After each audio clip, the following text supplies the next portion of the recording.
আকাশ একজন খুব ট্যালেন্টেড ছেলে।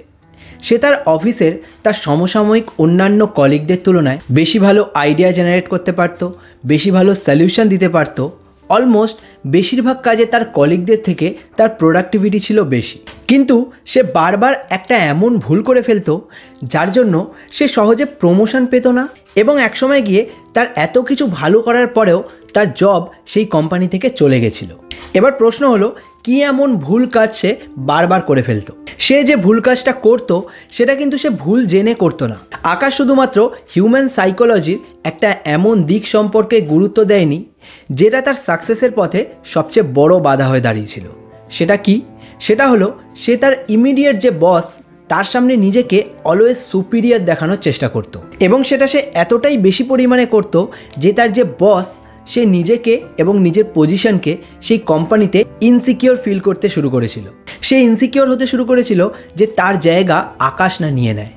আর হিউম্যান সাইকোলজি অনুযায়ী কেউ যখনই তার ওপর কোনো বিপদ আসছে আন্দাজ করতে পারে, সে কি করে? বিপদের কারণকেই সবার আগে সরিয়ে ফেলতে চায়। দ্য 48 লজ অফ পাওয়ার বইতে লেখক রবার্ট গ্রিন তার প্রথম লতে এটাই বলেছেন যে নেভার আউটশাইন দ্য মাস্টার। এর মানে হলো, আমরা জীবনের যে কোনো পর্যায়ে থাকি না কেন, আমাদের থেকে সুপিরিয়র কেউ না কেউ থাকবেই। সে আমাদের বস হতে পারে, মেন্টার হতে পারে, বা যে কোনো ফিল্ডে আমাদের সিনিয়র কেউ হতে পারে। এবার হতে পারে যে আমরা তার থেকে বেশি ট্যালেন্টেড, আমরা তার থেকে বেশি নলেজও রাখতে পারি। কিন্তু অনেক সময় হয় কি, আমরা আমাদের আইডিয়াস বা আমাদের নলেজ নিয়ে এত বেশি এক্সাইটেড থাকি যে সেগুলো অন্যের সামনে বেশি শো করতে চাই। এটাও বেসিক হিউম্যান নেচার। কিন্তু যখন এর লিমিটটা ক্রস করে যায় আমাদের সুপিরিয়র কারোর সামনে, আর সে সেই জায়গার মধ্যে নিজেকে আমাদের সামনে ইনসিকিওর ফিল করতে শুরু করে, প্রবলেম সেখান থেকেই শুরু হয়। কারণ এখানে সবার গ্রোথ চাই, সবাই ওপরে আরও বেশি ওপরে উঠতে চায়। সুপিরিয়রও চায় অলওয়েজ লাইমলাইটের মধ্যে থাকতে, ফোকাসের মধ্যে থাকতে। আর আমাদের তাকে সব ব্যাপারে ওভারশ্যাডো করে যাওয়া তার ইনসিকিউরিটিকে ট্রিগার করে দেয়। সে যে লাইমলাইটের মধ্যে রয়েছে সেটা ছিনিয়ে যাওয়ার ইনসিকিউরিটি, তার গ্রোথ আটকে যাওয়ার ইনসিকিউরিটি। হয়তো আপনি চান না তাকে সাইডে সরিয়ে তার জায়গা নিতে, কিন্তু সে তো নিজের মাইন্ডে সেটাই চিন্তা করে ফেলছে। আর যখন এই ইনসিকিউরিটিজের লেভেলটা একটা সীমা ছাড়িয়ে যাচ্ছে, সে আপনাকেই সেখান থেকে সাইড করে দিতে চাইছে। খেয়াল করে দেখুন, জীবনের কোনো না কোনো সিচুয়েশানে এরকম ঘটনা আপনার সাথে ঘটেইছে। তাহলে এখন প্রশ্ন হলো, আমাদের কি করা উচিত? আমাদের নিজের আইডিয়াস, নিজের নলেজ, নিজের ট্যালেন্টকে প্রেজেন্ট করার ধরনকে চেঞ্জ করতে হবে। আর আমরা তার জন্য বেশ কিছু কাজ করতে পারি। আমরা সবার প্রথম যেটা করতে পারি সেটা হলো নিজের ইমোশনের ওপর কন্ট্রোল।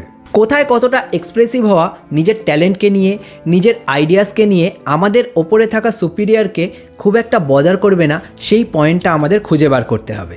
দরকার হলে মাঝে মধ্যে একটু ধৈর্য ধরতে হবে, আর খুব বুদ্ধি করে আমাদের আইডিয়াসকে প্রেজেন্ট করতে হবে।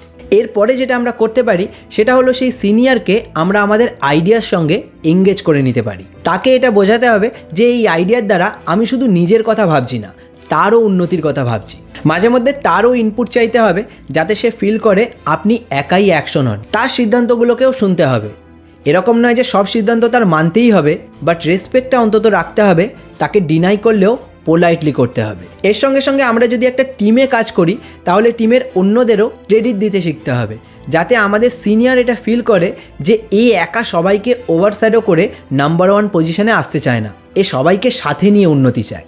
এতে করে সে নিজের পজিশনকে হারিয়ে ফেলার ভয় পাবে না, আর এর ফাঁকে আপনিও তাকে দিয়ে যে যে কাজ করানোর সেগুলো করিয়ে নিতে পারবেন। তো রবার্ট গ্রিনের লেখা দ্য 48 লজ অফ পাওয়ার বইটার ওপর আমি ভাবছি একটা সিরিজ বানাবো, যেখানে আলাদা আলাদা ভিডিওতে আলাদা আলাদা নিয়ম নিয়ে ডিটেলসে কথা হবে। এটা আমার মতে ওয়ান অফ দি বেস্ট বুক, যা হিউম্যান সাইকোলজিকে আমাদের ডিপলি বুঝতে অনেক সাহায্য করে। এবং এই বইতে লেখা নিয়মগুলো আজকের দিনেও খুবই প্র্যাকটিক্যাল এবং ইমপ্লিমেন্ট করে সাকসেসফুল হওয়ার মতো। আর প্রতিটা লকে নিয়ে যদি এরকম ডিটেলসে আলোচনা না করা যায় তাহলে এই বইটার যে প্রকৃত এসেন্স সেটা কিন্তু সম্পূর্ণভাবে পাওয়া যাবে না। তাই আপনি এই বইতে লেখা লগুলোর ওপর আরও ভিডিও চান কিনা কমেন্টে লিখে অবশ্যই জানাবেন।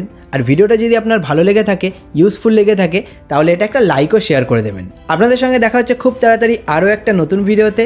ততক্ষণ stay happy, stay healthy and stay motivated.